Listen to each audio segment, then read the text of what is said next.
नमस्कार दोस्तों, स्वागत है आप सभी का जैसा हो ऑनलाइन क्लासेस पर। दोस्तों आज से हम गणित शुरू करने जा रहे हैं। गणित का जो आपका पहला टॉपिक है प्राकृतिक संख्या, पूर्ण, पूर्णांक, परिमेय, अपरिमेय और वास्तविक संख्याएं, जिसको इंग्लिश में हम क्रमशः natural number, whole number, integers, rational, irrational और रियल नंबर इत्यादि कहते हैं। इसके बारे में पढ़ने वाले हैं। सबसे पहले मैं आपको एक एक नंबर्स मतलब एक एक संख्याओं के बारे में डिटेल से बताऊंगा, उसकी परिभाषाओं के बारे में, परिभाषा से संबंधित महत्वपूर्ण जितने भी तथ्य जो आपके डायरेक्ट एग्जाम में पूछे जा सकते हैं वो पढ़ाऊंगा। फिर महत्वपूर्ण वस्तुनिष्ठ प्रश्न पढ़ाऊंगा, सबको कंपेयर करवाऊंगा। उसके बाद लास्ट में जितने भी आपके पीएससी, व्यापम और अमीन में आए हुए क्वेश्चन है उसको प्रैक्टिस करवाऊंगा। इस तरीके से इस टॉपिक को आज हम कंप्लीट कवर करने वाले हैं, तो पूरा वीडियो बिल्कुल ध्यान से आप जरूर देखिएगा। जिन लोग अमीन का पैकेज लेना चाहते हैं तो उसके लिए एक अपडेट है, ध्यान दीजिएगा। अमीन का कंप्लीट पैकेज मैंने आपको बताया था। अमीन का कंप्लीट पैकेज जो है वो आपको 1499 रुपये में 10 जुलाई से मिलना स्टार्ट हो जाएगा। मतलब आज से मिलना स्टार्ट हो जाएगा, सुबह से ही 10 बजे से मैंने बता दिया था। लेकिन यहाँ पर क्या है, बहुत सारे लोग जो वर्किंग होते हैं वो ये बोल रहे थे कि सुबह वो अवेलेबल नहीं हो पाएंगे, हो सके तो इसको शाम को शिफ्ट कर दीजिए। तो 1499 रुपये का जो ये ऑफर है वो आपको शाम को, आज 10 जुलाई मतलब शाम को 7 बजे 1499 रुपये वाला ऑफर दिखेगा। अभी जैसे एप्लीकेशन में आप देखेंगे तो कंप्लीट पैकेज 3000 रुपये दिख रहा है, लेकिन यहाँ पर 50% का डिस्काउंट है, 1499 रुपये दिखेगा। कब दिखेगा? आज शाम को 7 बजे को दिखेगा। तो जैसे ही शाम को 7 बजे 1499 ये कोर्स दिखेगा, आप इस कोर्स को जल्दी से इनरोल कर लीजिएगा, क्योंकि मात्र 100 लोगों के लिए, जितनी जल्दी 100 लोग आएंगे ये ऑफर ख़त्म हो जाएगा। ठीक है, तो अगर आपको ये ऑफर चाहिए तो जल्दी से जल्दी कोर्स को आप परचेस कर लीजिएगा। अगर कोई भी दिक्कत होगा तो जो नंबर दिए गए हैं उस पर आप कांटेक्ट कर लीजिएगा। तो शुरू करेंगे आज का क्लास बिना किसी देरी के। आज हम क्या पढ़ने वाले हैं? आज हम संख्याओं के बारे में पढ़ने वाले हैं, नंबर्स के बारे में पढ़ने वाले हैं। तो सबसे पहले आपका नंबर है प्राकृतिक संख्या, जिसको हम क्या कहते हैं? प्राकृत संख्या भी कहते हैं, या इसको इंग्लिश में नेचुरल नंबर कहते हैं। तो प्राकृत संख्या, प्राकृतिक संख्या एक ही चीज है, इसको हम कहते हैं नेचुरल नंबर। इसको आप पहले समझिए क्या होता है प्राकृत संख्या। तो सबसे पहले मैं आपको परिभाषाएं लिखवा भी दूंगा, समझा दूंगा, उसके बाद एमसीक्यू वगैरह प्रैक्टिस करवाऊंगा। ठीक है, पहले आप समझिए कि प्राकृत संख्या क्या होता है। तो वे संख्याएं को हम प्राकृत संख्या कहते हैं जहां से हम गिनती शुरू करते हैं। पहले लिख लीजिए, वे संख्या प्राकृत संख्या होती है जहां से गिनती शुरू होती है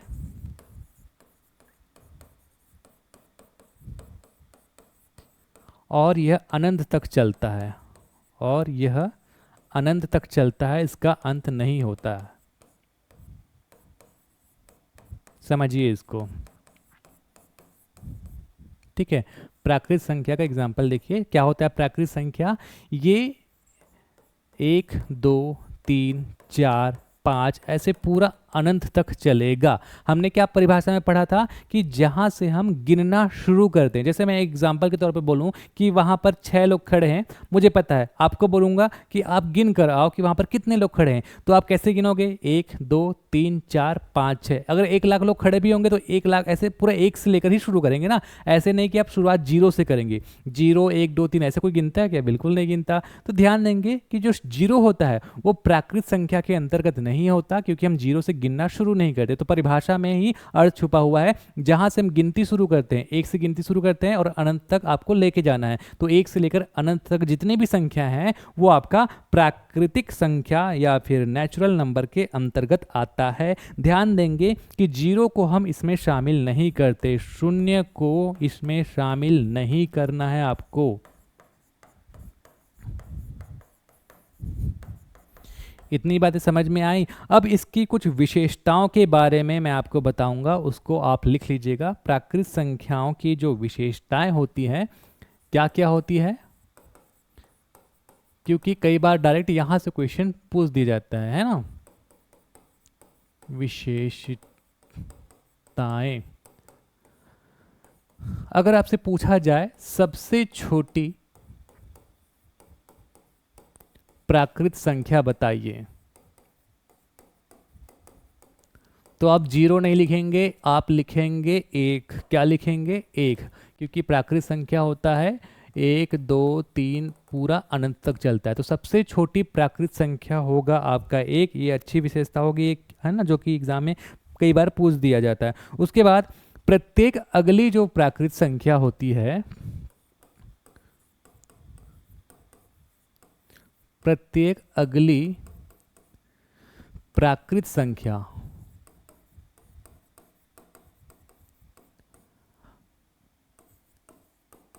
अपने जस्ट पिछली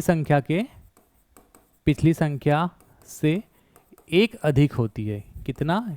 एक अधिक होती है। इसको समझिए, जैसे कि दो है तो ये इससे पिछली संख्या से एक अधिक है ना। तीन है तो तीन दो से कितना अधिक है? एक अधिक है। ये आपको समझ में आ गया। प्राकृतिक संख्याओं में आप देखेंगे तो सभी प्राकृतिक संख्याएं धनात्मक होती हैं। सभी प्राकृत संख्याएं पॉजिटिव होता है, धनात्मक होता है। यहाँ पर हम ऋणात्मक संख्याओं को लेकर नहीं चलते। धनात्मक होता है, शून्य इसके अंतर्गत नहीं आता, वो मैंने बता दिया। और यह अनंत तक चलता है, इसका अंत नहीं होता। अनंत तक चलता है लिख लीजिए, या फिर इसका अंत नहीं होता, ये भी आप लिख सकते हैं। तो ये हो गया आपका प्राकृतिक संख्या। ठीक है, फिर आपका दूसरा संख्या है पूर्ण संख्या। पूर्ण संख्या को हम क्या कहते हैं? Whole number. तो इसको आप समझिए, दूसरा होता है आपका पूर्ण संख्या। इसको हम कहते हैं होल नंबर्स। क्या होता है पूर्ण संख्या? तो प्राकृतिक संख्या आपको समझ में आ गया, एक से लेकर दो तीन चार करके अनंत तक जाना है। पूर्ण संख्या में बस आप जीरो लगा दीजिए। ठीक है, इसको सिंपल याद रख सकते हैं। तो जीरो प्लस सभी पूर्ण संख्या, प्राकृत संख्या यहाँ पे लिखना है, गड़बड़ हो गया। जीरो प्लस सभी प्राकृत संख्या। ठीक,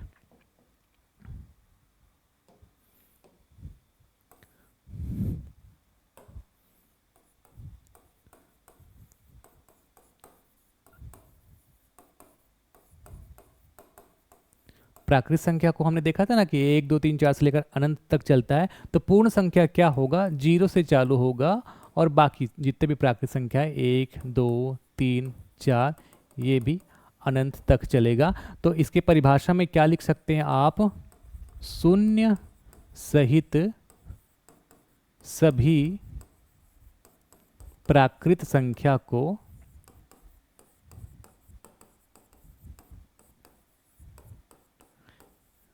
ही पूर्ण संख्या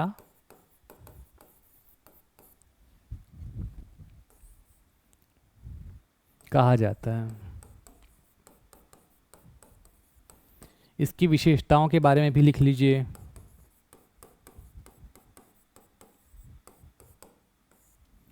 पहला ये हो जाता है, अगर आपसे पूछा जाए सबसे छोटी पूर्ण संख्या, तो सबसे छोटी प्राकृत संख्या में हमने देखा था एक, क्योंकि वो एक से चालू होता है। सबसे छोटी पूर्ण संख्या आपसे पूछा जाए तो जीरो आपको याद रखना है, ये जीरो से शुरू होता है। ठीक है, यहाँ पर भी है कि सभी जो पूर्ण संख्या है वो भी धनात्मक होता है। प्राकृत संख्या जितने भी है इसको इसमें शामिल किया जाता है। तो आप ये सारी चीज़ को भी विशेषताओं में लिख सकते हैं कि ये शून्य से शुरू होती है, शून्य से चलकर अनंत तक जाती है। सभी प्राकृत संख्या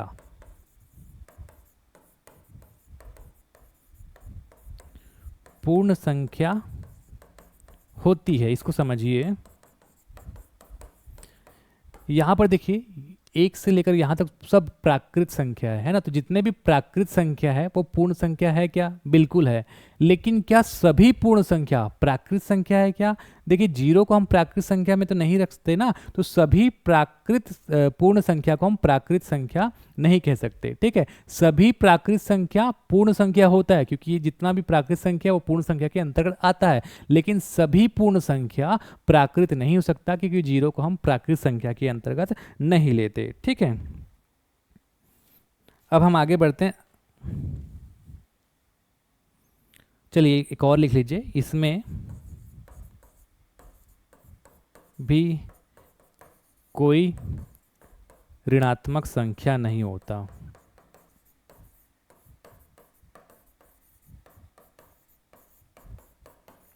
जिस तरीके से हमने देखा था कि प्राकृत संख्या में कोई ऋणात्मक नहीं था, पूर्ण संख्या में भी कोई ऋणात्मक संख्या नहीं है, बस एक ही अंतर है, पूर्ण संख्या में जीरो होता है, प्राकृत संख्या में जीरो नहीं होता। बाकी इन सारी चीज़ों को अगर आप देखेंगे तो एकदम सेम ही है। फिर तीसरा है आपका पूर्णांक संख्या, जिसको हम कहते हैं इंटीजर्स।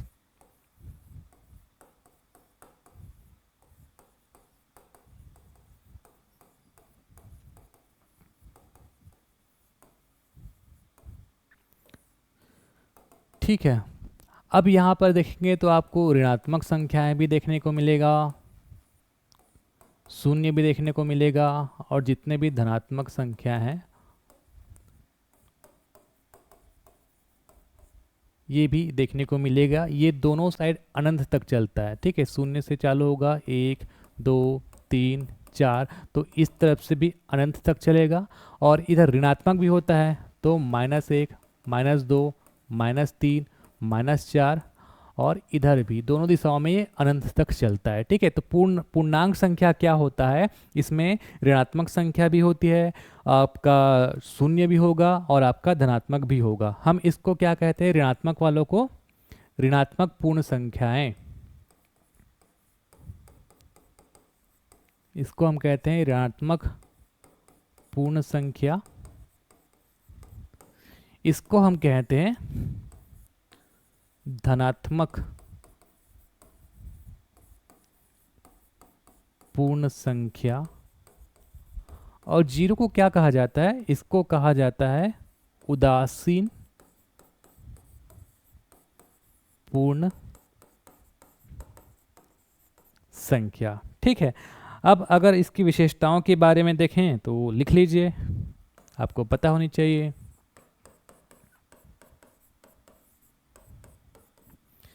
ये आपका धनात्मक, ऋणात्मक, शून्य सब हो सकते हैं, है ना।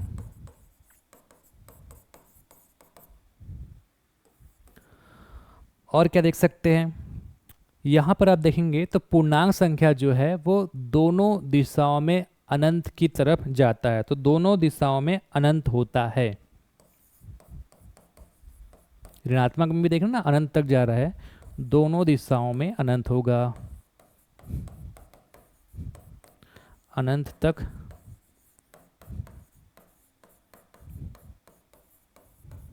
चलता है। और हर धनात्मक पूर्णांक का समकक्ष ऋणात्मक पूर्णांक भी होता है। इसको मैं समझाता हूँ, पहले लिखा लेता हूँ। हर धनात्मक पूर्णांक के समकक्ष एक ऋणात्मक पूर्णांक होता है। जैसे कि ये एक धनात्मक पूर्णांक है, तो इसके समकक्ष ऋणात्मक पूर्णांक -1 होता है, 2 के समकक्ष -2 के समकक्ष -2, 3 के समकक्ष -3, 4 के समकक्ष -4। तो हर एक धनात्मक पूर्णांक के समकक्ष एक ऋणात्मक पूर्णांक आपको देखने को मिलता है। ठीक है, तो ये तीनों आपको समझ में आ गया होगा। और बहुत सारी चीज़ों को आप यहाँ पर देख सकते हैं, जैसे कि आपसे अब पूछा जाएगा कि क्या हर प्राकृत संख्या पूर्णांक संख्या होती है, तो बिल्कुल होती है। देखिए, ये जितने भी आपका प्राकृत संख्या है वो पूर्णांक के अंतर्गत है कि नहीं है, बिल्कुल है। क्या हर पूर्ण संख्या पूर्णांक संख्या होती है, बिल्कुल है। पूर्ण संख्या 0 से लेकर इन्फिनाइट तक चलता है, तो ये पूर्णांक में अंतर्गत आता है। क्या हर पूर्णांक संख्या प्राकृत संख्या होता है, बोला जाएगा तो नहीं होता, क्योंकि 0 और ये नेगेटिव वाला तो उसमें आता ही नहीं। क्या हर पूर्ण संख्या पूर्णांक संख्या होता है, क्या नहीं होता, क्योंकि पूर्ण संख्या में तो ये ऋणात्मक वाला आता ही नहीं। तो अगर आपको यही सब कॉन्सेप्ट क्लियर होगा ना, तो सब कुछ आपको आसानी से बन जाएगा। अब एक आध क्वेश्चन देखते हैं, इन तीनों को समझे तो इन तीनों से संबंधित एक दो क्वेश्चन देख लेते हैं। जैसे कि आपसे पूछ दिया जाए कि बताइए निम्न में से कौन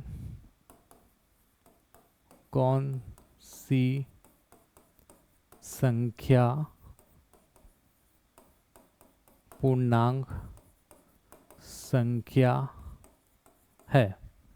ठीक, अब ऑप्शन में अगर आप देखेंगे तो चलो 1 दे दिया, 2 दे दिया, 0 दे दिया, -3 दे दिया। ठीक, इसको ABCD भी बना देते हैं, या फिर इसको एक आध चलो पॉइंट वाला भी ले लो 4.5, तो इसको A बना दो।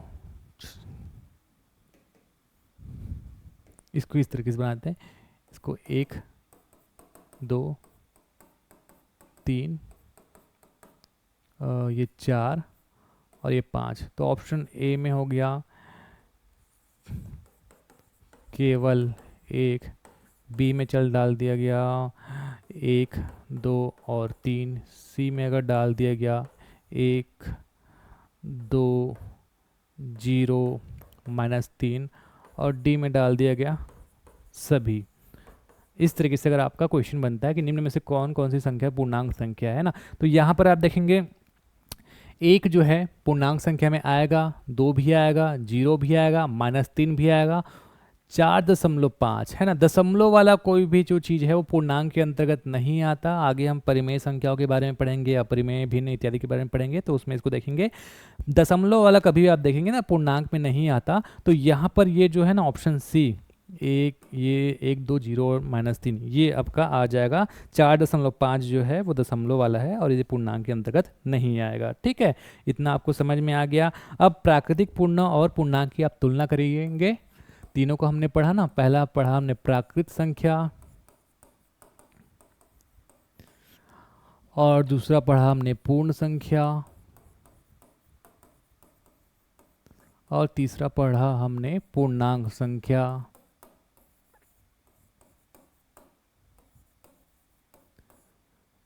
ठीक, प्राकृतिक संख्या को या छोटा लिख देते हैं यहाँ पर, 1 2 से चालू होकर अनंत चले गया, ये 0 से चालू होगा और ये भी अनंत तक जाएगा, और ये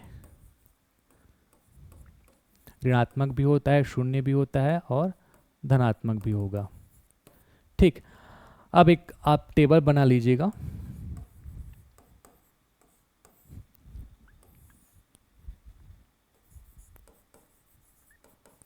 प्राकृत संख्या, पूर्ण संख्या और तीसरा हो गया आपका पूर्णांक संख्या। यहाँ पर आप लिख लो ऋणात्मक, यहाँ पर आप लिख लो शून्य और यहाँ पर आप लिख लो धनात्मक। ठीक है, अब यहाँ पर आप देखेंगे प्राकृत संख्या में ऋणात्मक नहीं होता, शून्य नहीं होता, धनात्मक केवल होता है। पूर्ण संख्या में अगर आप देखेंगे तो ऋणात्मक नहीं होगा, ये शून्य होगा और धनात्मक होगा। ठीक है, अब यहाँ पर आप देखते हैं पूर्णांक संख्या क्या होता है, ऋणात्मक भी होता है, शून्य भी होता है और धनात्मक भी होता है। तो इस तरीके से इन सारे चीज़ों को आप दिमाग में बैठा लेंगे तो यहाँ से कुछ भी क्वेश्चन अगर घुमा के पूछ दिया जाए तो आपसे बन सकता है। एक और क्वेश्चन भी पूछ दिया जा सकता है, अगर आप इनको याद रखेंगे तो ये पूछा जा सकता है कि क्या सभी प्राकृत संख्या पूर्ण संख्या हो सकती है? क्या सभी प्राकृत संख्या पूर्ण संख्या होती है क्या? बिल्कुल होती है, ये सब तो प्राकृत संख्या है ना, तो हाँ होगा। क्या सभी पूर्ण संख्या प्राकृत संख्या होता है? तो अगर आप देखेंगे तो यहाँ पे 0 नहीं होगा। क्या सभी पूर्णांक संख्या प्राकृत संख्या होता है क्या? इसमें ऋणात्मक और शून्य नहीं है। तो कुछ भी ऐसे घुमाकर पूछ दिया जाए ना तो आपसे वो चीज़ बन जाएगा, अगर आपको इतना ही याद रहेगा। तो वो सब कुछ मैं नहीं लिखा था कि क्या ये हो सकता है क्या ये नहीं हो सकता, क्योंकि वो चीज़ आगे बहुत लंबा हो जाएगा और आपको ये समझ में आ ही गया होगा। ठीक है, अब हम आगे टॉपिक बढ़ते हैं। अगला जो टॉपिक है वो आपका परिमेय संख्या, रैशनल नंबर।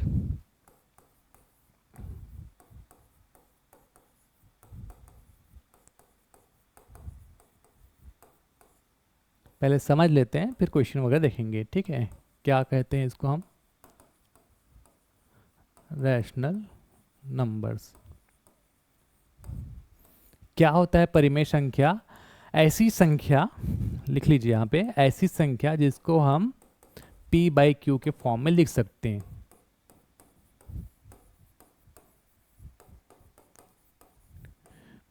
p/q अर्थात अंश बटा हर के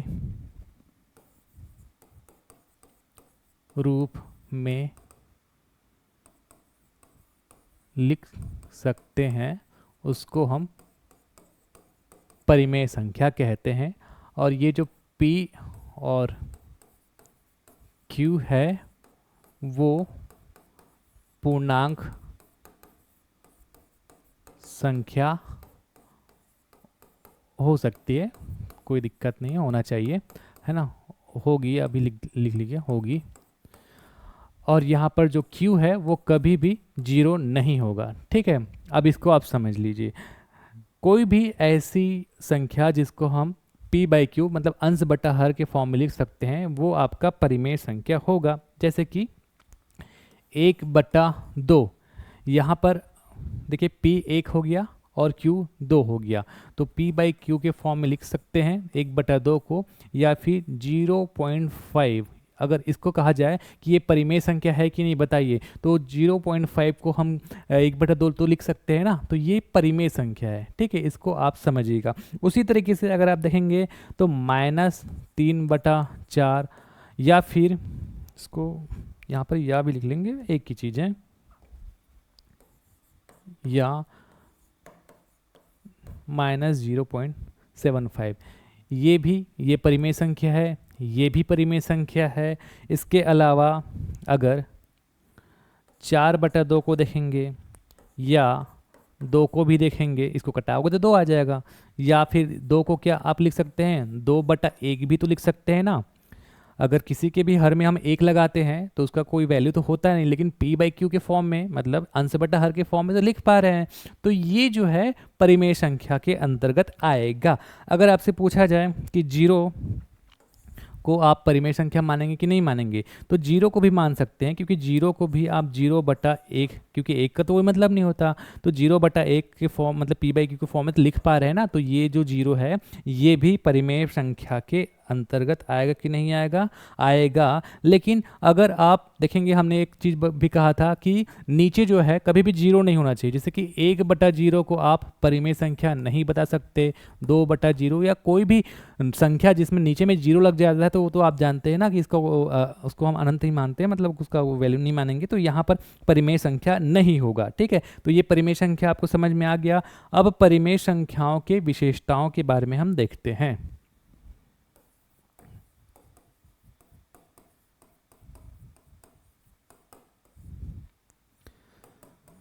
परिमेय संख्या के विशेषताओं में आप लिख सकते हैं कि हर पूर्णांक एक परिमेय संख्या होगा।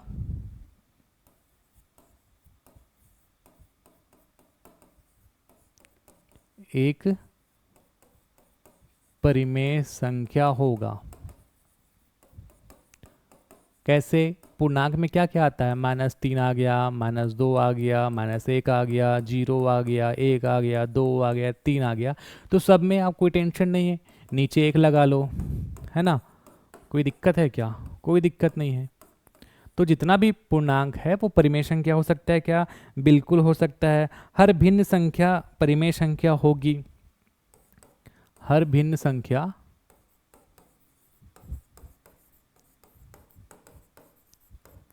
एक परिमेय संख्या होगी। भिन्न हम किसको कह देते हैं? जिसका जो अंश है वो क्या होगा? जो हर से छोटा होता है, ठीक है। तो हर भिन्न संख्या को हम परिमेय संख्या कहते हैं।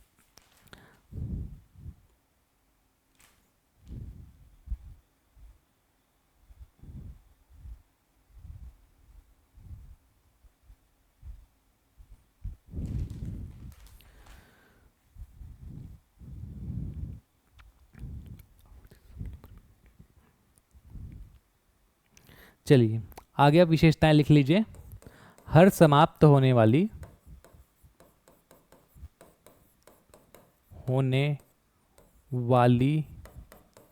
दशमलव संख्या, इसको लिखिए फिर समझाता हूं मैं। या हर समाप्त होने वाली दशमलव संख्या या आवृत्ति, जो बार बार एक ही अंक आता है ना, वाली दशमलव संख्या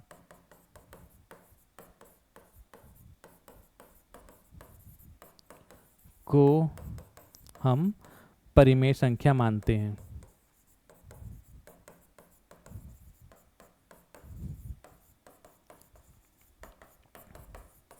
इसको आप समझिए, जैसे अगर मैं 1/3 कहूँ तो 0.33333 ये 3 बार बार आ रहा है ना, इसको हम जो बार बार आते हैं ऊपर में ऐसे एक सिंबल यूज़ करते हैं। तो यहाँ पर आप देखेंगे कि इस तरीके से अगर कोई दशमलव वाली संख्या जो बार बार आ रहा है उसको हम क्या कहेंगे, परिमेय संख्या के रूप में लिख सकते हैं, या फिर समाप्त होने वाली दशमलव संख्या। जैसे 1/2 तो 0.55 के बाद ये समाप्त हो गया है ना, और 3/4 0.75 ये समाप्त हो गया, इसके बाद और नहीं जा रहा है। तो ऐसी बहुत सारी अगर संख्या आता है 0.5 6 7 8 9 कुछ भी, लेकिन यहाँ तक समाप्त हो गया, समाप्त होना चाहिए, ठीक है। तो समाप्त दशमलव समाप्त अगर हो जाता है तो उसको हम परिमेय संख्या के रूप में मानते हैं, और दशमलव अगर समाप्त नहीं होगा तो उसको हम परिमेय संख्या नहीं मानते। जैसे कि √3 है, √2 है, मतलब √3 √2, इसका जो वैल्यू है ना वो समाप्त कहाँ होता है, नहीं होता ना, तो उसको हम जो है परिमेय संख्या नहीं मानते। आगे हम उस पर भी चर्चा करेंगे। तो परिमेय संख्या का वर्गीकरण भी थोड़ा सा देख लीजिए, परिमेय संख्या क्या क्या होती है, इसका वर्गीकरण कैसे किया जाता है।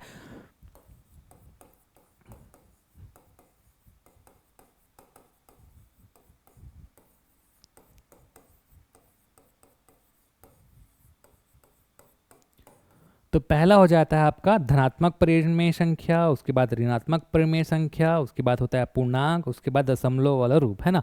तो वो एक हो गया आपका धनात्मक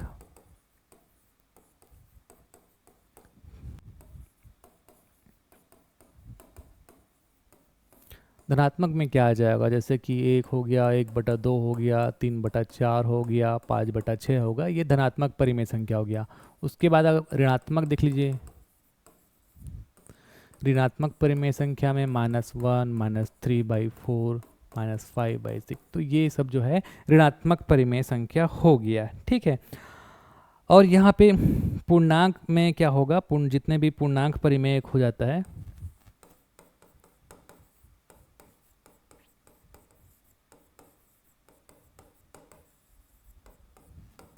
0 1 2 3 4, ठीक है।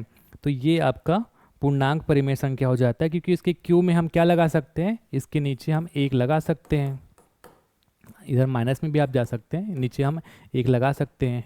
तो हम क्या कह सकते हैं कि जो पूर्णांक जितने भी अगर हम देखेंगे संख्या, उसको भी हम परिमेय संख्या के रूप में दर्शाते हैं, तो उसको हम पूर्णांक परिमेय संख्या कहते हैं, ठीक है। तो धनात्मक परिमेय में अगर आप समझेंगे इसको, तो थोड़ा सा ये 1 वाला को मिटा दीजिए, इसको हम पूर्णांक में ले लेंगे, जहाँ क्योंकि हम पूर्णांक के नीचे में क्या कर सकते हैं, 1 लगाकर हम उसको परिमेय संख्या बता देते हैं, ठीक है। ये इसके टाइप्स है जिसको वर्गीकरण कर दिया गया है।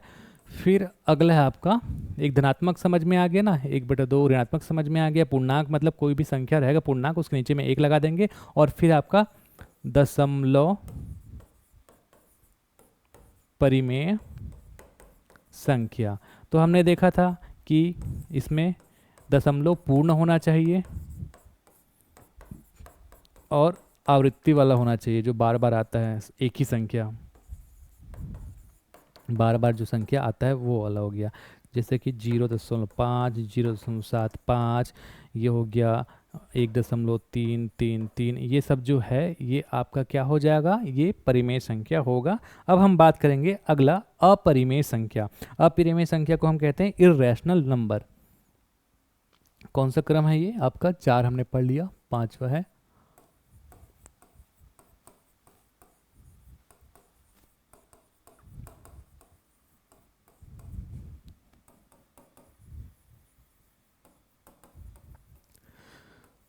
तो अगर आपको परिमेय समझ में आ गया तो अपरिमेय में समझ में आ गया, जो परिमेय संख्या नहीं होगा वही अपरिमेय संख्या होगा, अर्थात जिसको हम P/Q मतलब अंश बटा हर के रूप में नहीं लिख सकते।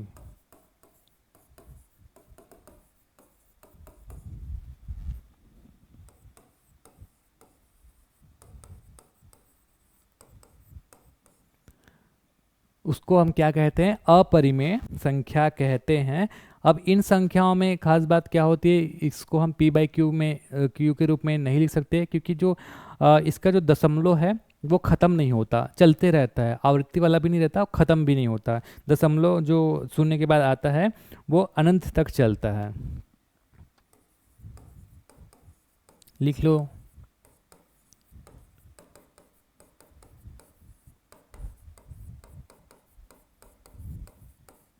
इसको हम अपरिमेय संख्या कहते हैं। जैसे कि एग्जाम्पल के तौर पे हम पाई को समझ लेते हैं।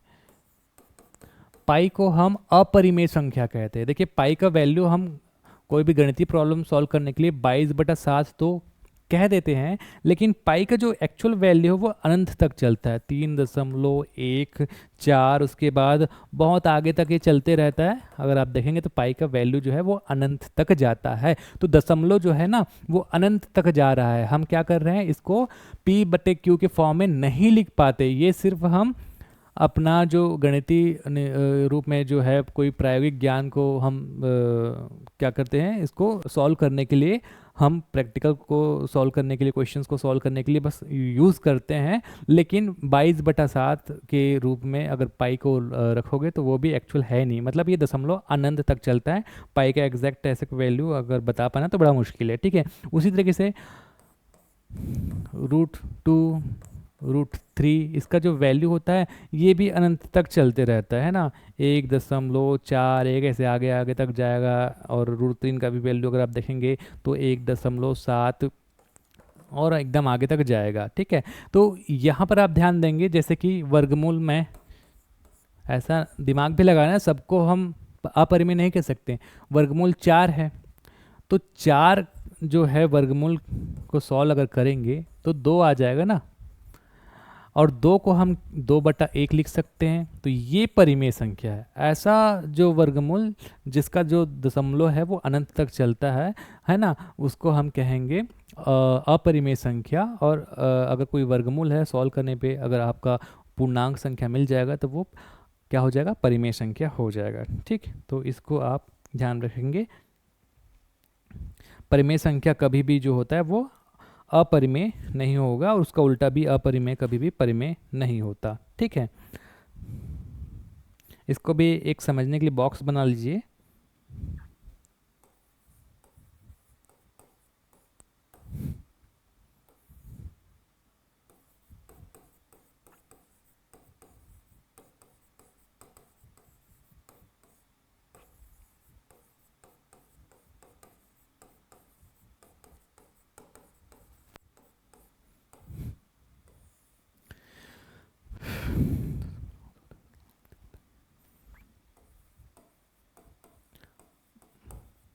दशमलव समाप्त होता है, दशमलव आवर्ती होता है। और क्या डाल सकते हैं, सिंपली p/q के रूप में लिख सकते हैं। समझिए इस चीज़ को। तो देखिए परिमेय संख्या में जो दशमलव है ना वो समाप्त हो जाता है, इसी कारण हम इसको p/q के रूप में लिख पाते हैं, अंश बटा हर हम लिख पाते हैं, ठीक है। दशमलव आवर्ती होता है, जैसे 1.333333 चली रहा है, 0.33333 चली रहा है, तो वो क्या होता है, यहाँ पर आवर्ती होता है। अपरिमेय संख्या में अगर हम देखेंगे तो दशमलव समाप्त होता है क्या, नहीं होता, अनंत तक चलता है, एक ही संख्या बार बार नहीं आता, अलग अलग संख्या आता है, इसी कारण हम p/q में इसको नहीं लिख पाते। तो ये हो गया आपका अपरिमेय संख्या। अब अगला एक और हम समझ लेते हैं, वास्तविक संख्या, थोड़ा सा काल्पनिक संख्या को समझ लेंगे, उसके बाद हम महत्वपूर्ण क्वेश्चंस वगैरह को प्रैक्टिस करेंगे, ठीक है। अब हो गया आपका अगला है वास्तविक संख्याएं, रियल नंबर।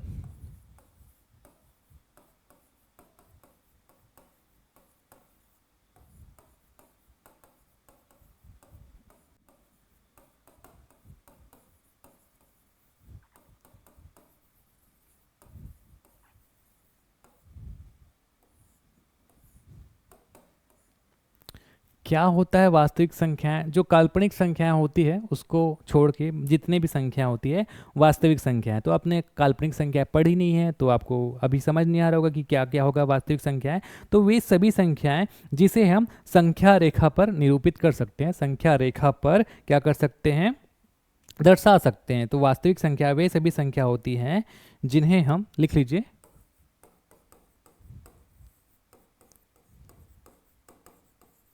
वे सभी संख्या जिसे हम संख्या रेखा मतलब नंबर लाइन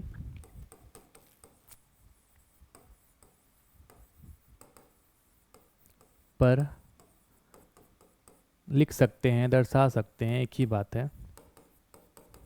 इसको समझिए, वास्तविक संख्या में क्या क्या आ जाएगा। जैसे कोई एक लाइन है, यहाँ पर मैं 0 से शुरू कर रहा हूँ, ठीक है। तो यहाँ पर अगर मैं 1 लेता हूँ, यहाँ पर 2 लेता हूँ, यहाँ पर 3 लेता हूँ, तो यहाँ पर इन दोनों के बीच में क्या होगा, 0.5 होगा, 0.6 भी होगा, 0.5, 0.1, मतलब ऐसे बहुत सारे जितने भी दशमलव है ना, दशमलव वाले चीज़ों को निरूपित कर पाएंगे कि नहीं कर पाएंगे, कर पाएंगे। उसी तरीके से यहाँ पे -1, -2 के बीच में जितने भी दशमलव वाली चीज़ें आएंगी आप उसको निरूपित कर पाओगे कि नहीं कर पाओगे, कर पाओगे। तो वे सभी संख्या जिसको हम क्या है नंबर लाइन पर लिखते हैं उसको हम वास्तविक संख्या कहते हैं, ठीक है। तो वास्तविक संख्या में ये सब कुछ आ जाता है। और अगर सिंपल में समझो तो वास्तविक संख्या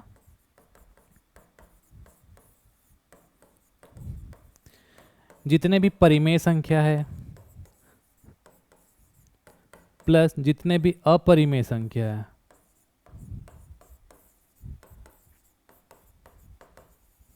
सबको जोड़ के भी आप लिख सकते हो। सब कुछ जो है वो वास्तविक संख्या के अंतर्गत आता है। सभी जो आपके दशमलव वाले संख्या हो गया, वर्गमूल वाला संख्या हो गया, सब कुछ जो है वास्तविक संख्या के अंतर्गत आएगा, है ना। सब कुछ आएगा, दशमलव चाहे वर्गमूल वाला संख्या हो गया, दशमलव मतलब 0.5, 0.75, वर्गमूल मतलब चाहे वर्गमूल 3 हो चाहे वर्गमूल 4 हो, क्योंकि परिमेय अपरिमेय सब कुछ तो आ जाएगा वास्तविक संख्या के अंतर्गत। तो ये सब कुछ जो है वास्तविक संख्या के अंतर्गत आता है। केवल काल्पनिक संख्या इसके अंतर्गत नहीं आता। काल्पनिक संख्या की पहचान क्या होता है, यहाँ पे जो रूट रहता है वर्गमूल रहेगा ना, वहाँ पे देखेंगे संख्या में पहले से माइनस रहेगा। जैसे -1 हो गया, -2 हो गया, या फिर इसको आई भी लिख दिया जाता है, आई, 2i, आई मतलब इमेजिनरी नंबर या फिर काल्पनिक नंबर, ठीक है। तो ये होता है आपका काल्पनिक, ठीक। तो काल्पनिक संख्या को भी लिख लीजिए, चलिए आपके नोट्स में रहेगा।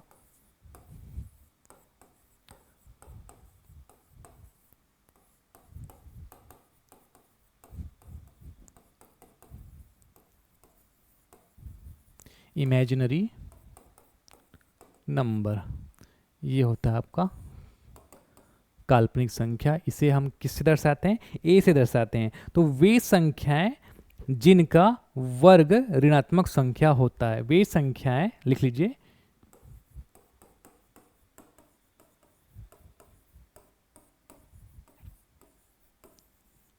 जिनका वर्गमूल ऋणात्मक संख्या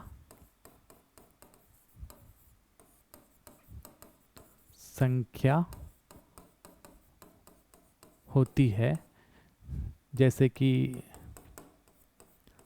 -1 हो गया, √-2 हो गया, माइनस, ठीक है। इसको हम क्या कहेंगे, इसी को ही हम काल्पनिक संख्या कहते हैं और इसे हम i से दर्शाते हैं, ठीक है। इसको हम किससे दर्शा देते हैं, i से दर्शा देते हैं। तो ये अगर आप देखेंगे तो i से हम इसको दर्शाते हैं। और चलिए, कुछ है नहीं, बस आप लिखेंगे कि वर्गमूल के अंदर अगर संख्या में माइनस लगा हुआ है ना, और कहीं भी संख्या में अगर i लिखा हुआ है, 2i, 3i, तो आप समझ जाइएगा कि ये क्या है, ये एक काल्पनिक संख्या ही है, इसका पहचान यही है। एक और यहीं पे लिख लीजिए कि सम्मिश्र संख्या क्या होता है, अगर आपसे पूछ लिया जाए सम्मिश्र संख्या या फिर कॉम्प्लेक्स नंबर इसको हम कहते हैं, कॉम्प्लेक्स नंबर। ये क्या होता है, यहाँ पर क्या होता है, वास्तविक संख्या और काल्पनिक संख्या को मिलाकर अगर कोई संख्या बना दिया जाए, वास्तविक प्लस काल्पनिक संख्या को अगर मिलाकर ऐसा कोई बना दिया जाता है संख्या, जैसे वास्तविक संख्या में 2 लिख दूं और काल्पनिक संख्या को मैं 3i लिख दूं, या फिर यहाँ पर 4 हो गया और यहाँ पर प्लस, ठीक है। तो ये क्या है, एक तरफ तो वास्तविक संख्या है और जोड़ दिया गया उसके साथ काल्पनिक संख्या को, तो इस तरीके की संख्या को सम्मिश्र संख्या या फिर हम क्या कहते हैं, कॉम्प्लेक्स नंबर के नाम से जानते हैं। तो जितने भी संख्याएं आपके सिलेबस में थी सबका परिभाषा मैंने समझा दिया, उदाहरण के साथ समझा दिया, विशेषताएं बता दी।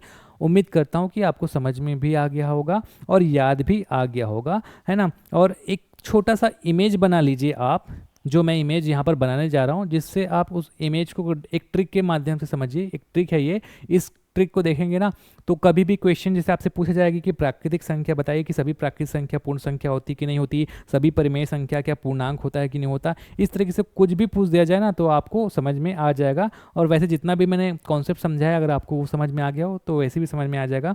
तो यहाँ पर एक मैं जो बना रहा हूँ उसी तरीके से आप उसको बनाइएगा, है ना। पहले हम बनाते हैं जहाँ से पढ़ना शुरू किए, सबसे पहले हम प्राकृत संख्या पढ़ें,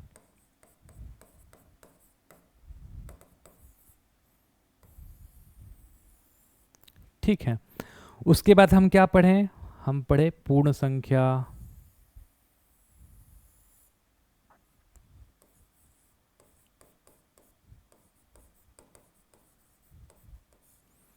पूर्ण संख्या में सभी प्राकृत संख्या रहेगा और पूर्ण संख्या में अपने आप में एक्स्ट्रा क्या रहेगा, 0, ठीक है। तो यहाँ पर आप देखेंगे सभी जो प्राकृत संख्या है वो पूर्ण संख्या के अंदर आ रही है, जो घेरा है इस पूर्ण संख्या के अंदर आ रहा है कि नहीं आ रहा है, अंदर आ रहा है। तो सभी प्राकृत संख्या पूर्ण संख्या होगा, लेकिन सभी पूर्ण संख्या प्राकृत संख्या होगा क्या, नहीं होगा, क्योंकि यहाँ पर 0 जो है इसके अंदर आ रहा है क्या, नहीं आ रहा है। इसी तरीके से जितना भी हमने पढ़े हैं उसको आप लिखते जाइए। इसके बाद एक और ऐसे सर्कल बनाएंगे, यहाँ पर लिखेंगे आप पूर्णांक,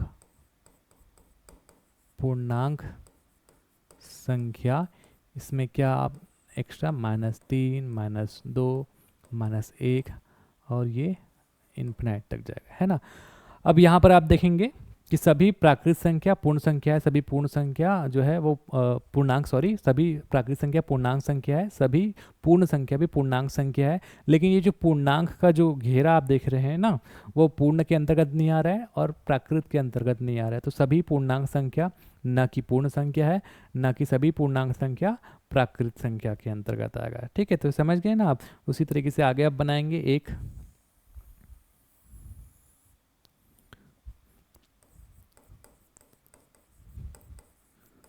परिमेय संख्या, जिसको हम P/Q के रूप में लिखते हैं, या फिर जिसका दशमलव खत्म होता है, या फिर जिसमें दशमलव जो है बार बार आता है एक ही संख्या, वो मैंने जो भी समझाया वो आप यहाँ पर लिख सकते हैं, ठीक है। तो आपको ये सारी चीज़ें समझ में आ रही है।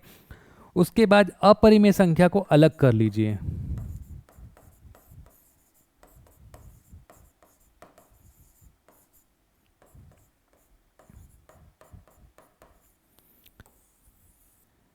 यहाँ पर आप देखेंगे कोई भी जो अप्राकृत संख्या है वो अपरिमेय संख्या है, सब अलग है ना।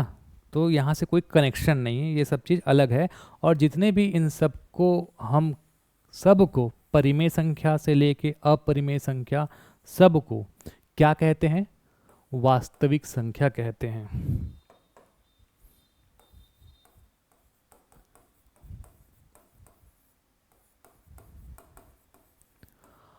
ठीक है।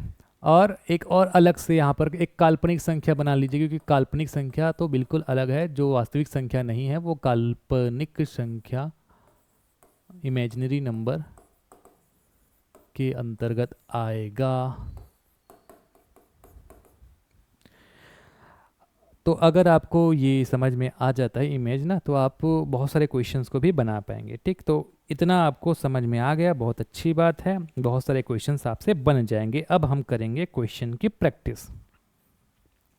पहला क्वेश्चन है, सब आए हुए क्वेश्चन है। ये जो क्वेश्चन पढ़ा रहा हूँ मैं, ये आपके पटवारी में आया था, तो मैं लिखते जाता हूँ और आपको समझाते जाता हूँ। क्वेश्चन क्या है, दो परिमेय संख्याओं का गुणनफल लिख लीजिए।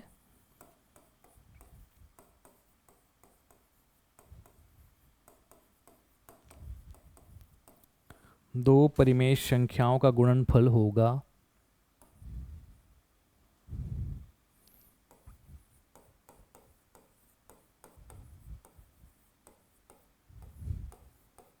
जितने भी क्वेश्चन पढ़ा रहा हूँ वो आप समझ लिए कि कोई पीएससी के पेपर में आए, कोई अमीन के पेपर में आए, कोई व्यापम के पेपर में आए, मतलब आए हुए क्वेश्चन ही मैं उठा रहा हूँ ताकि आप उस चीज़ को समझ सकें किस टाइप के क्वेश्चन आते हैं और हमको बनाना कैसे है। तो ऑप्शन है आपका,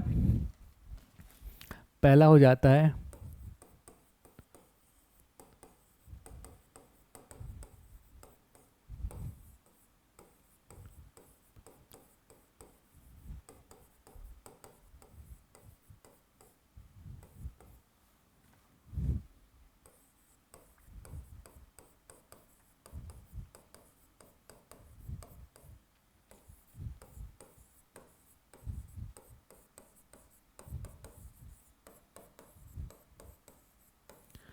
ये आपका आया हुआ क्वेश्चन है, दो परिमेय संख्या का गुणनफल क्या होता है। ठीक है, तो ध्यान देंगे, दो परिमेय संख्या का गुणनफल हमेशा एक परिमेय संख्या ही होता है।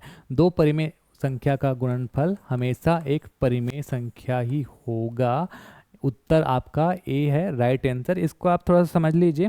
कोई भी आप एग्जांपल ले लो, जैसे कि दो परिमेय संख्या ले लो। परिमेय संख्या मैं लेता हूँ 1/2, पहला लेता हूँ, दूसरा लेता हूँ 3/4। इन दोनों का गुणनफल कर दीजिए, 1/2 गुणा 3/4 क्या हो जाएगा, 3/8।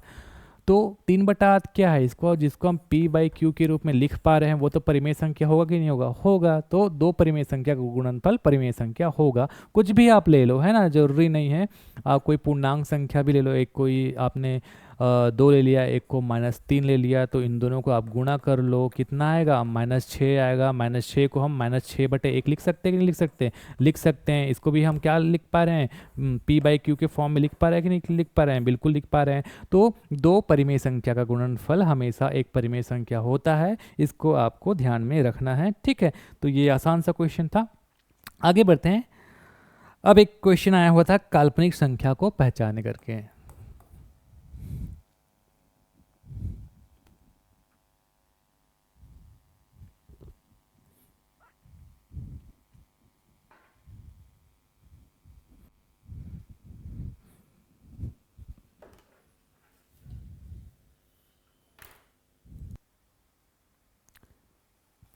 चलिए, थोड़ा लाइट का दिक्कत हो गया था, लाइट चली गई थी। हम कंटिन्यू कर रहे हैं, अगला क्वेश्चन देखते हैं। अगला क्वेश्चन है आपका, आया था काल्पनिक संख्या को पहचाने। ठीक, यहाँ पर देखते हैं, क्वेश्चन है आपका,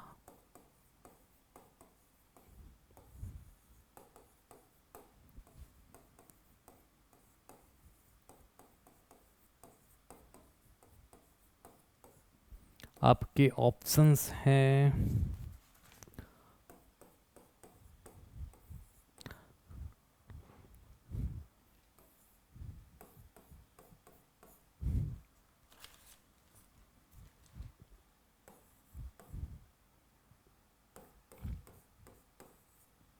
चल।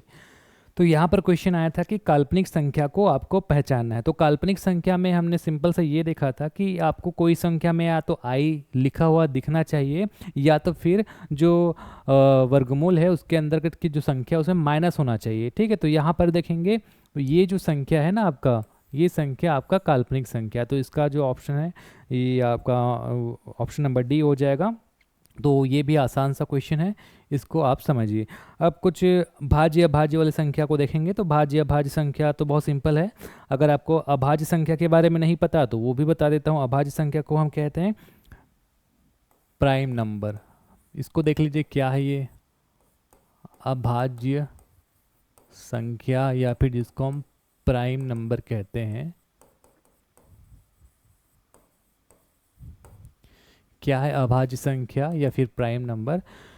तो देखिए, वे प्राकृत संख्या जो केवल एक या फिर खुद से भाग जाता है, वे प्राकृत संख्या जो केवल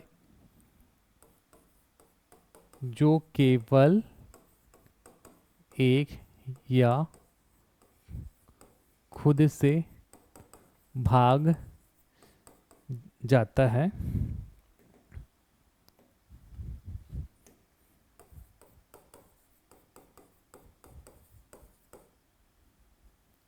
यहाँ पर वे प्राकृत संख्या भी लिख लीजिएगा, उसको हम क्या कहते हैं? अभाज्य संख्या कहते हैं। ठीक है, और इसके अलावा जिनके केवल दो भाजक होते हैं, इसको भी एकदम अच्छे से याद रख लीजिएगा, जिनके केवल दो भाजक होते हैं, पहला भाजक तो एक होगा और दूसरा भाजक होगा स्वयं वह संख्या खुद। ठीक, मतलब अगर कोई भी संख्या जो कि सिर्फ एक से भागित जाता है या फिर अपने आप से भागित जाता है, उसको हम अभाज्य संख्या कहते हैं। जैसे कि अगर हम देखें तो 3 को देख लीजिए, 3 जो है एक से भाग तो जाएगा, एक से तो सब भाग चले जाएगा, है ना? तो 3 जो है वो एक से भाग चले जाएगा और 3 से भाग चले जाएगा। अगर आप देखेंगे तो 2 भी है, वो 2 जो है वो केवल एक से भाग जाएगा और किससे भाग जाएगा? 2 से भाग जाएगा। उसी तरीके से आप 5 देख लीजिए, 7 देख लीजिए, 11 देख लीजिए, 13 देख लीजिए, 17 देख लीजिए, है ना? यहाँ पर हम 15 नहीं ले सकते क्योंकि 15 जो है वो तो 3 से भी भाग चले जाएगा, 5 से भी भाग चले जाएगा। तो जिसके केवल 2 ही भाजक होंगे, या तो एक या तो वो स्वयं खुद, उसको हम कहते हैं अभाज्य संख्या। ठीक है, तो अभाज्य संख्या की विशेषताओं में लिख लीजिए, सबसे छोटी अभाज्य संख्या, विशेषताएं लिख लीजिए।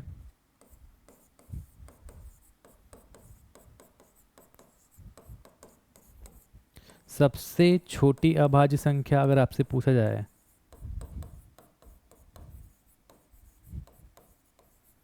तो आप 2 लिखेंगे। अब ध्यान दीजिए, यहाँ पर एक हम क्यों नहीं लिख सकते? एक नहीं होता, क्यों? क्योंकि एक के केवल एक ही भाजक है, वो है एक। ठीक है, और यहाँ पर होना चाहिए 2 भाजक, या तो एक या तो स्वयं खुद। अब आप देखेंगे एक से भाग जाएगा और स्वयं खुद ही एक है, तो एक के क्या है? केवल एक ही भाजक है, केवल एक भाजक है, इसलिए ये अभाज्य संख्या के अंतर्गत नहीं आता। ठीक, ये इसकी एक विशेषता है। 2 सबसे छोटी, ये तो हमने देख लिया, सबसे छोटी अभाज्य 2 है। 2 जो है वो सबसे छोटी होने के साथ साथ एकमात्र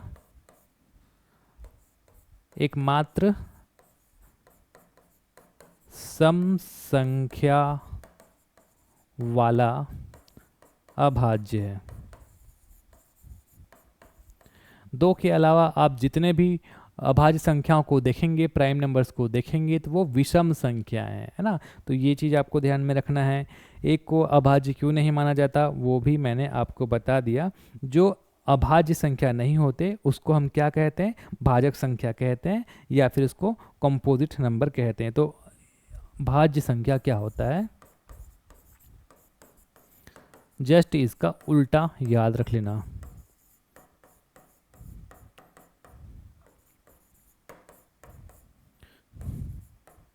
जो अभाज्य संख्या ना हो, जैसे कि 4 को देख लीजिए, 4 एक से भी भाग चले जाता है, 2 से भी भाग चले जाएगा और 4 से भी भाग चले जाएगा। तो यहाँ पर 2 से अधिक भाजक हो गए ना 4 के, और अभाज्य संख्या का कंडीशन क्या है? केवल 2 ही भाजक होने चाहिए। तो ये चीज़ आपको समझ आ गया। तो चलिए हम इनसे भी रिलेटेड कुछ क्वेश्चंस देख लेते हैं पहला क्वेश्चन है, क्या 17 एक अभाज्य संख्या है? क्वेश्चन क्या है, क्या 17 एक अभाज्य संख्या है? तो है कि नहीं? अगर आप देखेंगे तो देखिए 17 जो है ये 1 से भाग जाएगा और 17 से भाग जाएगा, मतलब इसके केवल क्या, केवल 2 भाजक है ना। अब बताइए 17 जो है 1 और 17 के अलावा किससे भाग जाता है? किससे भाग जाता है? किसी से भाग नहीं जाता। तो 17 जो है ये एक अभाज्य संख्या है कि नहीं है? हाँ बिल्कुल है, ठीक है। इसी की तरह एक होता है सह अभाज्य संख्या। ये क्या चीज़ है, इसको समझ लीजिए।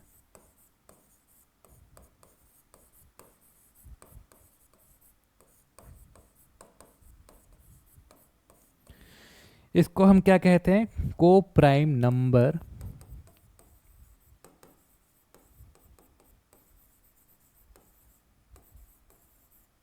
या इसको रिलेटिवली प्राइम नंबर भी कह देते हैं।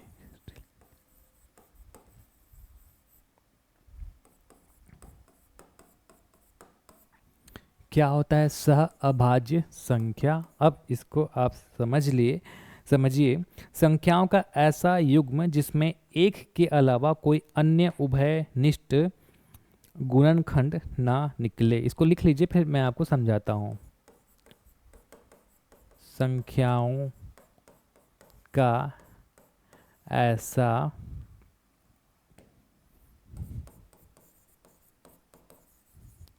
युग्म जिसमें एक के अलावा अन्य गुणनखंड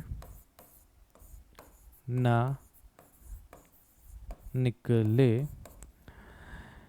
या फिर इसकी एक और सबसे सटीक या फिर सरल परिभाषा याद रख सकते हैं कि संख्याओं का ऐसा युग्म जो होता है जो जिसका जो महत्तम समापवर्त रहता है ना, जिसका केवल महत्तम समापवर्त एक ही आएगा, ठीक है। तो इसको भी लिख लीजिए, दो संख्याएं सह अभाज्य होगी यदि उसके बीच महत्तम समापवर्त, लिख लीजिए इसको, दो संख्याएं सह अभाज्य होगी यदि उनके बीच, ये वाला जो डेफिनेशन है ना उसको आप याद रखिएगा, इसमें आप ज़्यादा अच्छे से समझ में जाएंगे, है ना। महत्तम समापवर्त मतलब HCF जो है वो एक होगा। अब इसको हम एक एग्जाम्पल से समझते हैं। जैसे कि अगर हम देखेंगे तो बहुत सारे एग्जाम्पल मैं बता सकता हूँ आपको। 1 5 हो गया, 8 और अगर देखेंगे तो 8 15 हो गया, है ना, 12 और 14 हो गया। तो किसी को भी समझाता हूँ, जैसे 8 के जो भाजक हैं, 8 के भाजक क्या क्या हो जाएंगे आपका? 1 हो जाएगा, 8 1 से भाग जाएगा, 2 से भी भाग जाएगा, 4 से भी भाग जाएगा और 8 से भी भाग जाएगा। अब ये वाला मैं समझा रहा हूँ ना आपको कि इसका HCF एक कैसे निकलेगा। फिर 15 को आप देखेंगे तो 15 1 से जाएगा, 3 से जाएगा, 5 से जाएगा और 15 से जाएगा, ठीक है। 1 3 5 और 15 से जाता है। अब इन दोनों के बीच कॉमन क्या है? सिर्फ एक है, इसके अलावा कुछ है क्या? तो आप यहाँ पर देख रहे हैं क्या HCF एक आ रहा है, ठीक है। तो अगर इस तरीके से कोई युग्म है जिसका HCF एक आता है, तब आप जान जाइएगा कि ये जो है सह अभाज्य संख्या है, ठीक है। अगर आपको सह अभाज्य के बारे में कुछ पूछे तो ये जो कॉन्सेप्ट मैंने आपको बताया है वो आपको याद रखना होगा। अब कुछ हम महत्वपूर्ण प्रश्न प्रैक्टिस करेंगे। अब थोड़ा सा इजी तो हमने देख लिया, थोड़ा सा टफ क्वेश्चंस प्रैक्टिस करेंगे जो कि आपके एग्ज़ाम में पूछे जाने की संभावना और ज़्यादा है, ठीक है। तो एक क्वेश्चन देख लेते हैं। यदि A और B प्राकृत संख्या हो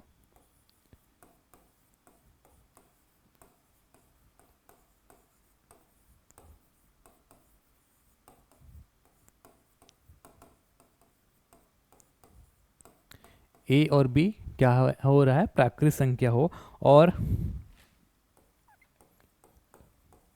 ए का वर्ग माइनस बी का वर्ग, ए स्क्वायर माइनस बी स्क्वायर एक अभाज्य संख्या हो, एक अभाज्य संख्या हो, तो आपको बताना है, पहला ये है कि ए स्क्वायर माइनस बी स्क्वायर बराबर क्या होगा।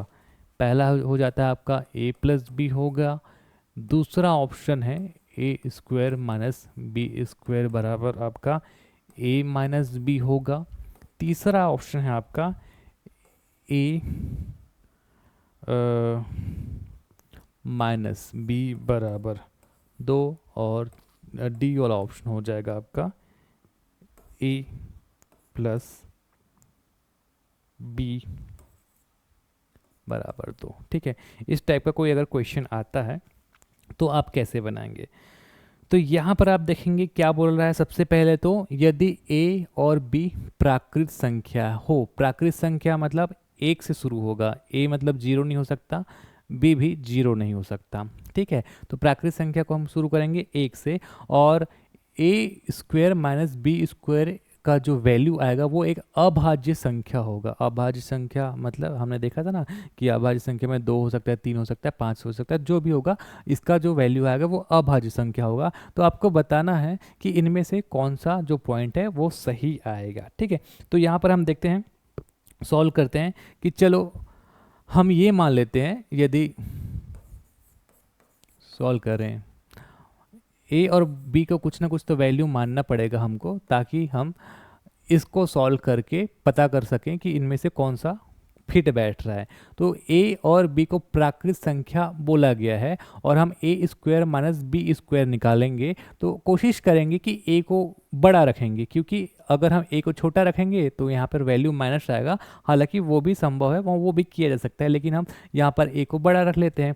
तो प्राकृत संख्या में हम क्या क्या लिख सकते हैं, 1 से लेकर आपका 2, 3, 4 सब कुछ लिख सकते हैं। ठीक है, तो अगर हम ए को यहाँ पर मानते हैं 3, क्योंकि बी को हम छोटा मानेंगे, तो बी को अगर 2 मान लेते हैं और ए को 3 मान लेते हैं। ठीक है, तो यहाँ पर आप देखेंगे हम ए को मान लिए 3 और बी को मान लिए 2। अब हम निकालते हैं ए स्क्वायर माइनस बी स्क्वायर। एक इसलिए नहीं रखा है मैंने क्योंकि एक का स्क्वायर जो है वो एक ही हो जाएगा, इसलिए 2 से चालू किया है ना।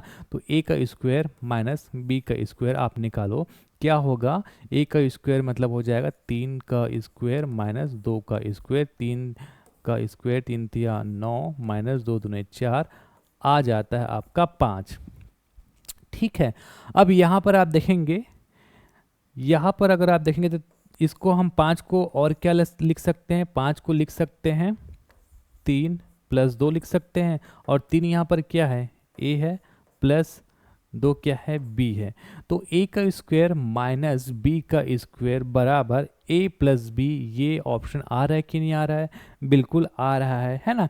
तो इस तरीके से आप इसको बना सकते हैं। उसी तरीके से, और इसको ऐसा नहीं कि एक ही बार में सिद्ध कर लिया, क्रॉस चेक करना है तो a बराबर b बराबर और बढ़ा लो, चलो इसको 4 लेते हैं, इसको 5 लेते हैं, इस तरीके से चेक करके देख लो। तो अगर हम देखेंगे a square minus B square निकालेंगे तो 5 का स्क्वायर माइनस 4 का स्क्वायर, 5 का जो वर्ग हो जाएगा 25 हो जाएगा, माइनस 16 हो जाएगा, और यहाँ पर क्या आ जाएगा, 9 आएगा, और 9 को हम 5 प्लस 4 लिख सकते हैं, मतलब यहाँ पर आप देखेंगे ना आपका a प्लस बी आ गया। तो इस तरीके से यहाँ पर ये वाला आंसर होगा।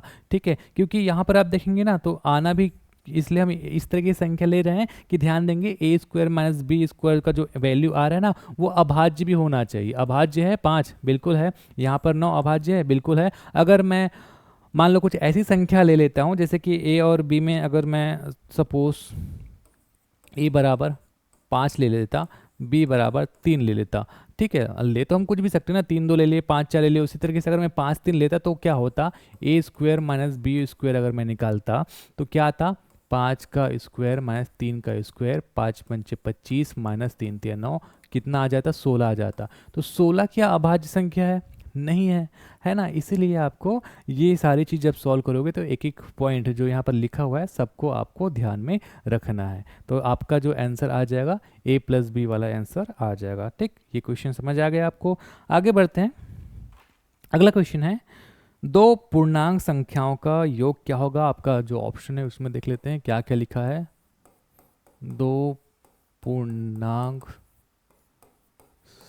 संख्या का योग क्या होगा। ऑप्शन के हिसाब से ऑप्शन में दिया है पूर्णांक संख्या,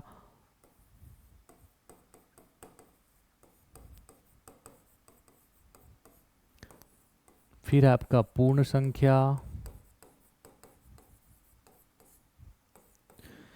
फिर है आपका भिन्न संख्या,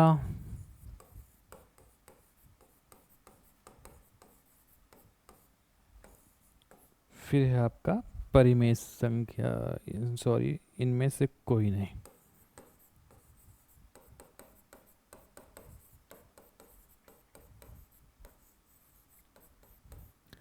तो दो पूर्णांक संख्या का योग क्या होता है। देखिए, कभी भी दो पूर्णांक संख्या का योग भी एक पूर्णांक संख्या ही होता है। कोई भी पूर्णांक संख्या आप ले लो, पूर्णांक संख्या में हम माइनस से लेकर 0 से लेकर 1 2 3 मतलब कुछ भी ले सकते हैं। ठीक है, तो अगर A और B दो पूर्णांक संख्या मैं मानता हूँ A बराबर मैं ले लेता हूँ 3, B बराबर ले लेता हूँ 2, तो 3 गुना 2 करोगे 6 आएगा। ठीक है, तो ये क्या पूर्णांक है, बिल्कुल है। -2 और -4 दो संख्या लेता हूँ, कितना आ जाएगा, 8 आ जाएगा। ठीक है, -1 और 5 लेता हूँ, -5 आ जाएगा। तो कुछ भी दो संख्या लो आप, दो संख्या का जो गुणनफल है, इसमें तो योग का है ना, योग का है। ठीक है, तो गुणनफल भी तो पूर्णांक ही होगा। योग हम देख लेते हैं, तो एक ही बात है, योग भी क्या होगा, पूर्णांक ही होगा। इसमें अगर आप देखेंगे तो 3 2 5 हो गया, और यहाँ पर अगर आप इन दोनों को प्लस करोगे तो -6 हो जाएगा, और इसको प्लस करोगे तो 4 आ जाएगा। तो गुणनफल हो या फिर योग हो, क्या होगा आपका, योग भी अगर आप देखेंगे तो पूर्णांक संख्या ही होगा। ठीक,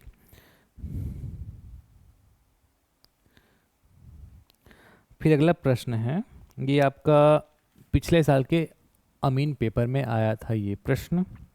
एक संख्या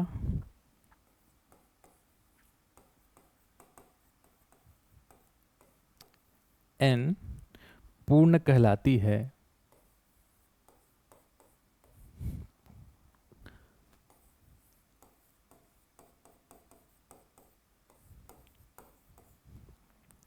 यदि उस संख्या के सिवाय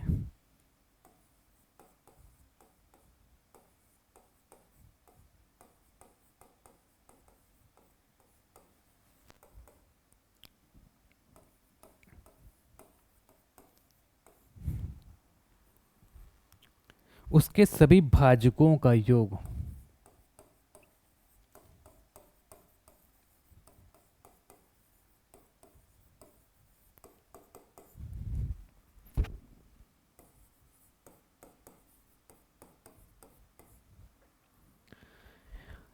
ये भी n ही होता है, n होता है, तब निम्न संख्या में से पूर्ण संख्या होगी।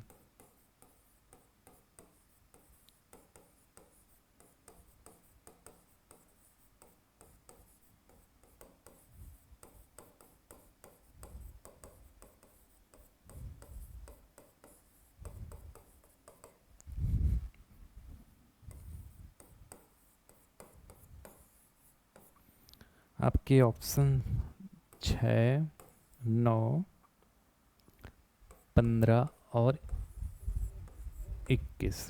ठीक है, तो क्वेश्चन क्या कह रहा है, एक संख्या n है जो पूर्ण संख्या कहलाती है यदि उस संख्या के सिवाय, मतलब अगर हम इनमें से कोई भी ऑप्शन लेते हैं ना, जैसे 6 लेते हैं, क्योंकि इनमें से हमको बनाना है, तो अगर हम n बराबर 6 लेते हैं तो उसके हमको भाजक निकालना है, और उस संख्या के सिवाय उसके सभी भाजक, जितने भी भाजक होंगे, उसका जो योग होगा वो 6 ही आना चाहिए। तब आपको समझ में आ जाएगा कि ये आंसर सही है। ठीक है, तो इसको मैं सॉल्व करके आपको बताता हूँ।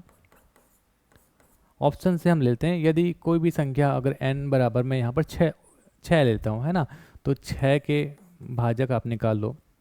6 के भाजक क्या क्या होंगे? 1 होगा, 2 भी होगा, 3 भी होगा, और 6 अपने आप में भी होगा। क्वेश्चन क्या कह रहा है? ये तो n एक पूर्ण संख्या है, और आपको क्या है कि n के सिवाय जो जो है बाकी जितने भी इसके भाजक होंगे, मतलब आपको जो संख्या है ना उसको छोड़कर बाकी जो भी इसके भाजक है, 1 2 3, इसको जोड़ना है। 1 प्लस 2 प्लस 3, तो वो संख्या n ही आना चाहिए। तो यहाँ पर देखिए 6 ही आ रहा है, तो ऑप्शन जो है यही सही होगा। ठीक है, आप समझ गए क्या कह रहा है यहाँ पर जो भी भाजक है उस संख्या के अलावा उसका योग जो है वो n ही आना चाहिए, मतलब वो संख्या ही होना चाहिए। तो ऑप्शन से अगर आप बनाएंगे तो ये हो जाएगा। जैसे कि आप 9 को चेक कर लो, 9 का क्या भाजक होगा? 1 हो गया, 3 हो गया, और 9 खुद हो गया। अब 9 के अलावा 1 और 3 को जोड़ोगे तो 4 आ रहा है। क्या 9 आ रहा है? क्या नहीं आ रहा है ना? उसी तरीके से 15 को देख लो, 15 के जो भाजक होंगे वो 1 होगा, 3 होगा, और 5 हो गया, और 15 खुद हो गया। 15 को छोड़ के इन तीनों को जोड़ो, 1 3 और 5, कितना आ जाएगा? 9 आएगा। 15 आ रहा है? क्या नहीं आ रहा है? ठीक है, 21 को भी अगर आप करोगे तो वही नहीं आएगा, क्योंकि ऑप्शन नंबर ये जो 6 है ये आपका सही जवाब आ जाएगा। ठीक है, समझ गए ये क्वेश्चन आप?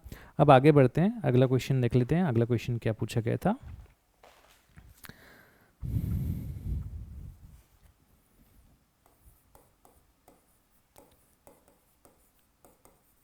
निम्न में कौन अभाज्य संख्या नहीं है?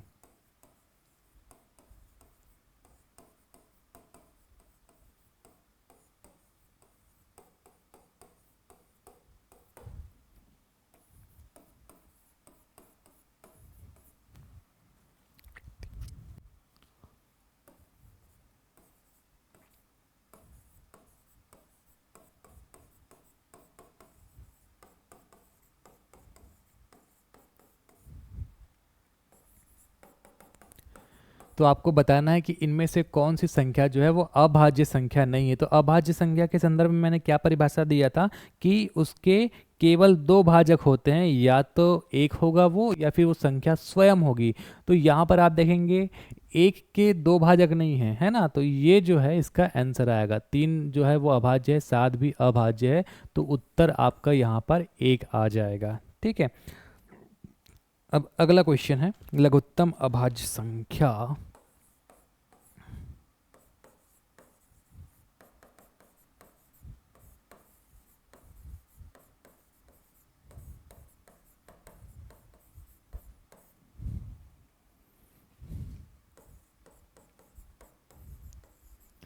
आपको लघुत्तम अभाज्य संख्या बताना है।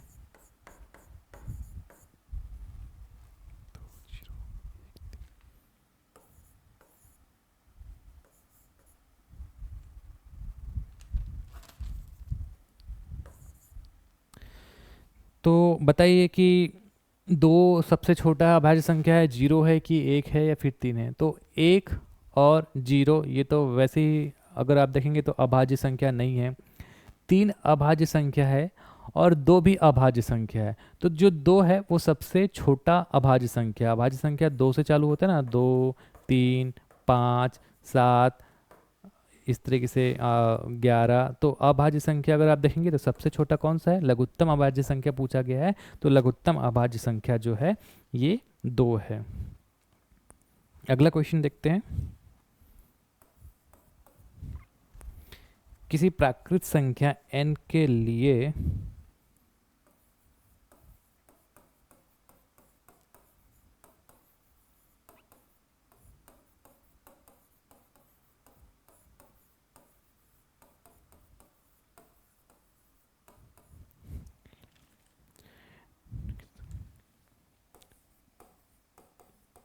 निम्न में से किस संख्या के इकाई स्थान पर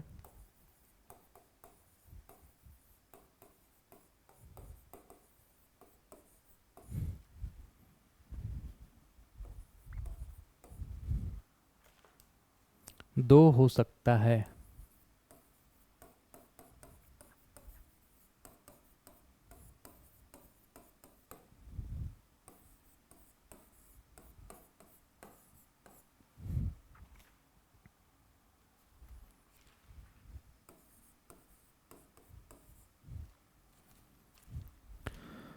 आपके ऑप्शन है 2n+2, 3n+3, उसके बाद है 4n+4,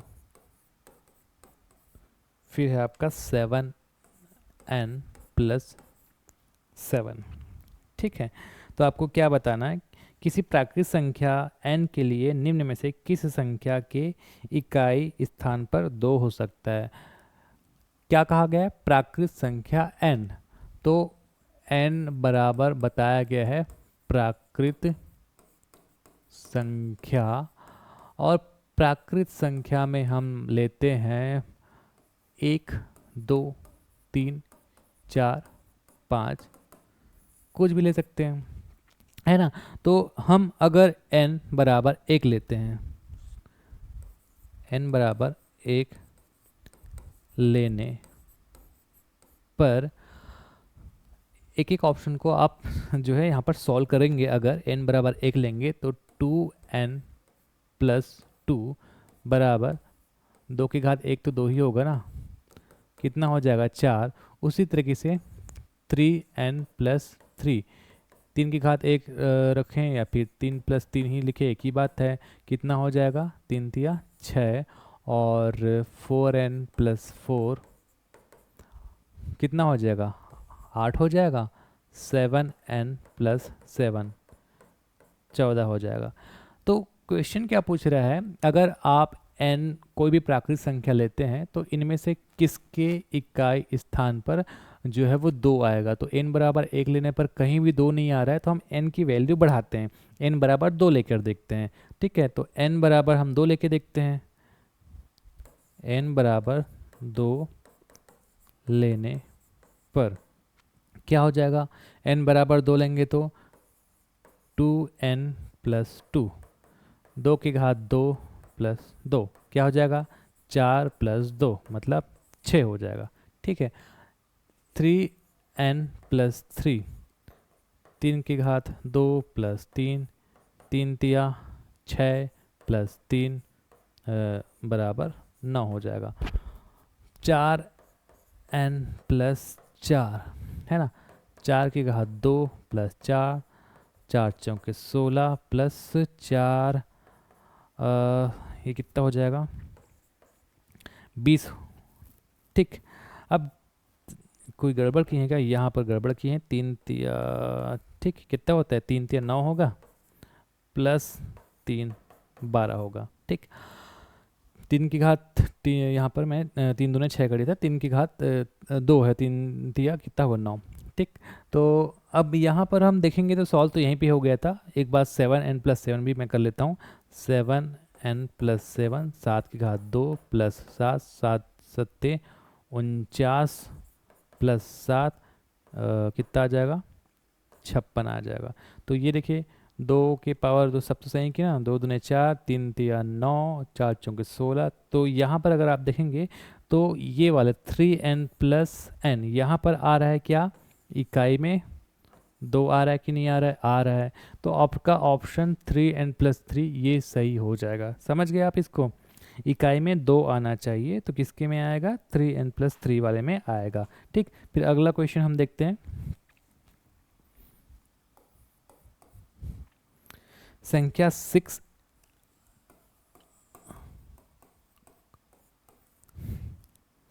n का स्क्वायर, ये 6 है, 6n का स्क्वायर, अच्छे से लिख देता हूँ चलो,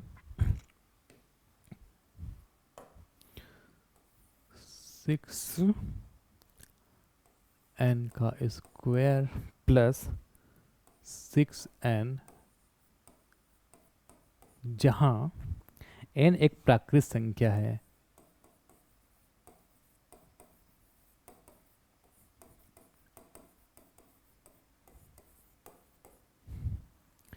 हमेशा भाज्य है।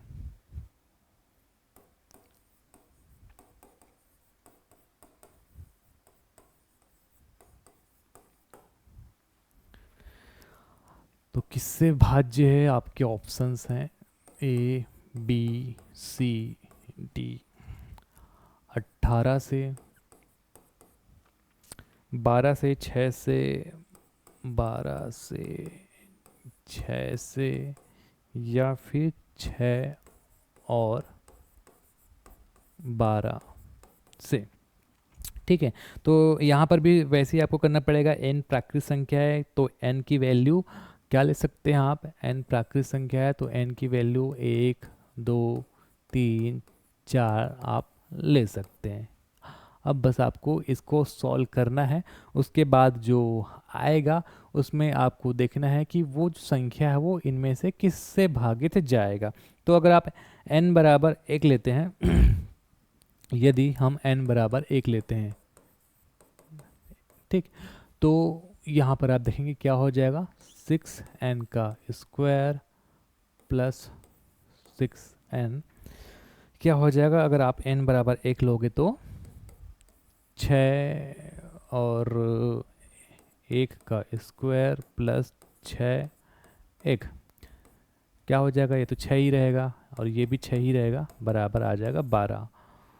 तो n बराबर 12, तो यहाँ पर हमको n बराबर 12 आ रहा है। n बराबर हमको 2 लेके भी देखना है। यदि हम n बराबर 2 लेके देखते हैं, क्योंकि 12 जो है 18, और हमको इससे ये कोशिश करना है कि 18 से कोई बड़ी संख्या आ जाए ताकि हम इसको और अच्छे से कैलकुलेट कर पाएँ आंसर को। ठीक है, तो अगर हम n बराबर 2 लिखते हैं तो 6n का स्क्वायर प्लस 6n का वैल्यू कितना हो जाएगा, 6, 2 का वर्ग प्लस 6, 2 कितना हो जाएगा, 6 गुणा 4 आएगा प्लस 6 गुणा 2 आ जाएगा, बराबर 6 चौका आपका 24 हो गया और 12 हो गया।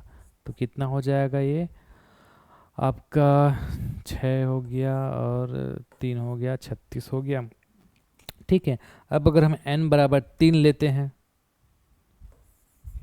यदि n बराबर 3 लेके देखते हैं, 6n का स्क्वायर प्लस 6n, इसमें क्या हो गया, 6, 3 का वर्ग प्लस क्या हो जाएगा, 6 गुनी 3 तिया 9 प्लस 6 गुणा 3 बराबर हो जाएगा आपका 56, 18 कितना आ जाएगा, 72 आ जाएगा। तो क्या क्या संख्या आया, एक तो हमने n बराबर 1 लिया तो 12 आया, n बराबर 2 लिया तो 36 आया, और n बराबर 3 लिया हमने तो 72 आया।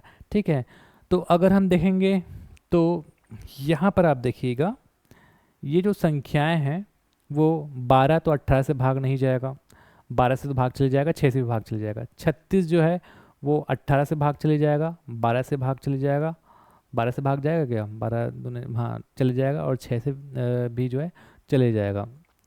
ठीक है, तो 36 जो है यहाँ पर ये ऑप्शन आ गया, और यहाँ पर आप देखेंगे तो जो 72 है वो तो आप देखेंगे तो 6 से भी चले जाएगा और 12 से भी चले जाएगा। ठीक है, तो यहाँ पर अगर आप देखेंगे तो 18 से तो भाग नहीं जाएगा है ना, तो ये ऑप्शन नंबर जो डी है ये आपका सही आएगा, ऑप्शन नंबर डी। क्योंकि ये सारे जो ऑप्शन अगर आप देखेंगे तो 12 6 से भाग चले जाएगा, 12 से भाग चलेगा, 36 जो है 12 6 से भी चले जाएगा, 12 से भी चले जाएगा, और 72 जो है ये भी आपका 6 से भी चले जाएगा और आपका 12 से भी चले जाएगा। तो 12, 36, 72, 6 और 12 दोनों से भाग चले जाएगा। ये वाला जो आपका उत्तर आएगा ये आपका सही है। ठीक, तो इस तरीके से और बहुत सारे क्वेश्चंस हैं जो आपको प्रैक्टिस करते रहना है। मैंने आपको क्या किया, जितने भी कॉन्सेप्ट है वो बता दिया, और मैथ्स का तो ऐसा है कि आपको जितने ज़्यादा हो सके प्रैक्टिस करते रहना। प्रैक्टिस करते रहोगे तो आपको क्या है क्वेश्चंस और अच्छे से समझ में आएगा। ठीक है, तो आप लगातार प्रैक्टिस करते रहिएगा। तो आज के लिए बस इतना ही। अगर आपको ये वीडियो पसंद आया तो वीडियो को लाइक कर दीजिएगा। आपको पेड क्लासेस अगर ज्वाइन करना होगा तो वही मैंने आपको बताया, अमीन का अगर कोर्स ज्वाइन करेंगे तो अमीन का कोर्स आज 7 बजे शाम को आएगा। उसका जो पैकेज है 1499 वाला ऑफर 7 बजे से एक्टिवेट हो जाएगा। 7 बजे आप कोर्स को ज्वाइन कर सकते हैं। तो आज के लिए बस इतना ही। नमस्कार, धन्यवाद।